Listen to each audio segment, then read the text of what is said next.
Sir ఆంజనేయుడు గారు ఒక్క నిమిషం సార్, నా టర్మ్ అంటే దయచేసి మీరు కూడా ఇందాక నేను మధ్యలో వచ్చినప్పుడు మీరు రావద్దన్నారు. ఎందుకంటే ఇప్పుడు మీకు ఒకటి ఇందాక ఆయన మాట్లాడుతూ మీడియా తప్పుడు కథనం రాస్తుంది, పచ్చ మీడియాని ఇంత ఆధారాలతో నేను చూపిస్తే దాన్ని ఆయన ఎలా వెనకేసుకొచ్చారంటే ఈ రాష్ట్రంలో డైవర్ట్ చేసే అదే డైవర్టెడ్ వెనకేసుకేయడం సార్. ఇప్పుడు దొంగను దాయడం అంటే ఏంటి? అది సహకరించినట్టే కదా, సహకరించినట్టే కదా. అయితే నేను చెప్పిన ఇప్పుడు వేరే టీవీకి వెళ్ళినప్పుడు ఒకసారి ఇబ్బంది అవుతుంది, మీరు అక్కడ తిట్టారు కదా అంటున్నారు కానీ చెప్పి మాట్లాడారు సార్. వాటర్ ఆయన వ్యవస్థ ఆయన చెప్పారు కాబట్టి వివరణ నేను చెప్తున్నాను రాష్ట్ర ప్రజలకి. ఇప్పుడు వైఎస్ఆర్ కాంగ్రెస్ పార్టీ ఉన్నది సార్, సాక్షి మా పేపరు, సాక్షి మా జగన్మోహన్ రెడ్డి గారి ఛానల్, మేము ఓపెన్ గానే రాజశేఖర రెడ్డి గారి ఫోటో వేసుకుని వార్తిస్తున్నాం. తెలుగుదేశానికి దమ్ముంటే చంద్రబాబు ఫోటో వేసుకుని ఆంధ్రజ్యోతి అదే అంటున్నాను సార్. రామోజీరావు గారికి కూడా నేను వాళ్ళిద్దరూ వేరువేరేం కాదు, రామోజీరావు గారికి దమ్ముంటే ఈనాడు మీద చంద్రబాబు నాయుడు బొమ్మ వేసి ప్రచురించమని చెప్పండి. లేదా రాధాకృష్ణకి ప్రేమ ఎక్కువైపోతే చంద్రబాబు చంద్రజ్యోతి అని పేరు పెట్టుకుని ప్రచురించమనండి, వార్తలు రాయమనండి. ఆవిడ కాదండు న్యూట్రల్ ముసుగులో న్యూస్ పేపర్ పేరుతో న్యూసెన్స్ కథనాలు ఎందుకని అడుగుతున్నాం. అది రాష్ట్ర ప్రజల యొక్క బాధ సార్. ఆంజనేయుడు గారికి చాలా సమయం ఇచ్చారు, నాకు ఇవ్వాలి మీరు. అప్పుల గురించి కూడా ఇందాక నుంచి మాట్లాడుతున్నారు సార్. దయచేసి ఒక్క నిమిషం ఆంజనేయుడు గారు, ఆయన అప్పుల గురించి వెళ్ళే ముందు ఆయన ఇందాక ఏమన్నారు? జగన్మోహన్ రెడ్డి గారు ఇప్పుడు అంబేద్కర్ గారు విగ్రహం పెడితేనట దాని గురించే చంద్రబాబు నాయుడు గారు ఎప్పుడూ ఆలోచన చేశారట. ఇప్పుడు నేను ఒక అడుగు ముందుకేసి ఇప్పుడు మీరు రామ మందిరం ఏదైతే చాలా గొప్ప కడుతున్నారో దాని గురించి అప్పట్లోనే సోనియా గాంధీ గారు కాంగ్రెస్ పార్టీ చేశారు. వాళ్ళ యొక్క దాన్ని ఈరోజు మోడీ గారు ఏదో కొంచెం ముందు తీసుకెళ్లాలని నేను అంటే ఎక్కడో కాలిపోద్ది కదా మీ అందరికీ. మీరు మాట్లాడుతుంటే మాకు అలాగే కాలుతుంది, మాకు కాలినప్పుడు మా సమాధానాలు ఇలాగే వస్తాయి. కాబట్టి ఏంటంటే ఆంజనేయుడు గారు మీరు పెద్దలు, మీ ఇల్లుకి మా ఇల్లు ఎంత దూరం అంటే మా ఇల్లు ఎంత దూరమే, మమ్మల్ని మాట అనడం ఎలా, మాతో మీరు 10 మాటలు కాయటం ఎలా, వాళ్ళని వెనకేసి రావడం ఎలా, మీ వయసుకి తగునా సార్ పెద్దలు డైవర్ట్ చేశారు. అదే సార్. సార్ నేను ఇంకో విషయం చెప్తాను. ఇప్పుడు సార్ ఆంజనేయుడు దయచేసి మీకు వస్తుంది, మీ ఆపర్చునిటీ మీకు ఇస్తాను, నా అవకాశం నా గొంతులో ఒక్కద్దు. మీరు ఇప్పుడు అప్పుల గురించి కూడా మాట్లాడుతుంటే చంద్రబాబు నాయుడు 14 నుంచి 19 మధ్యలో అప్పుడు ఉన్నటువంటి అప్పులతో పోలిస్తే 169% ఎక్స్ట్రా అప్పులు చేశాడు.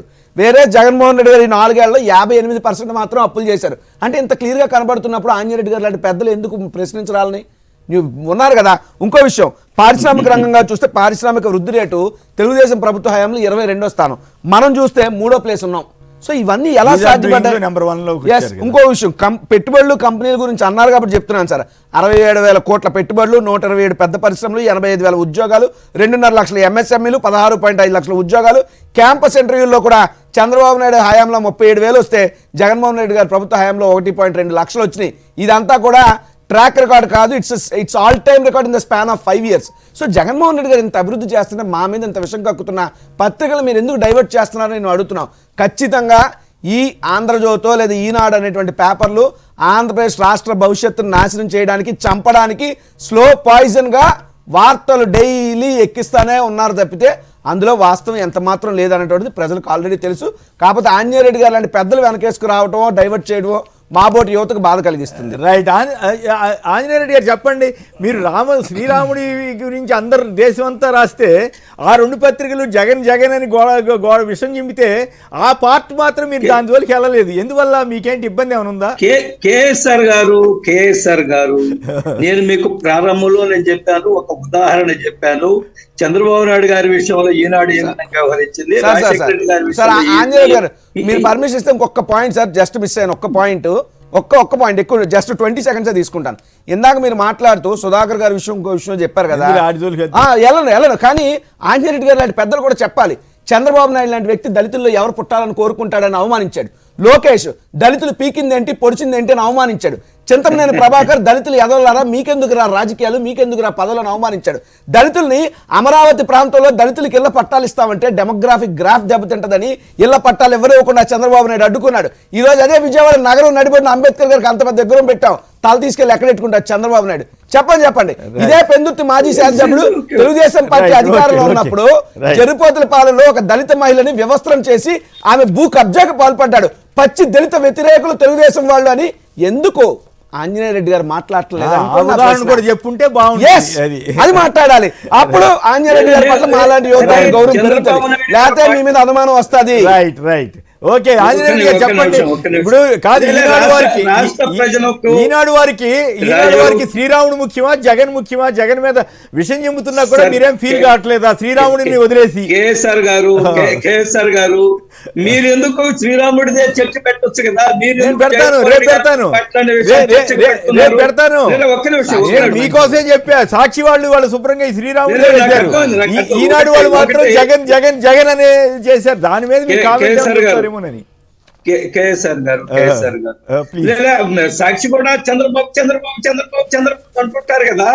నేను ముందే చెప్పాను మీకు, ఈ రాష్ట్రంలో ఉండే పత్రికలతో వాళ్ళ సొంత అజెండాలు ఉంటాయి. ఎలక్ట్రానిక్ మీడియా కానీ ప్రింట్ మీడియా కానీ రాజు చంద్రబాబు నాయుడు గారు ఇది అన్నారు, అప్పుడే మేము మాట్లాడుతున్నాం చంద్రబాబు నాయుడు గారు చేసిన వ్యాఖ్యల పైన. మళ్ళీ మాట్లాడండి, మళ్ళీ గుర్తు చేయండి.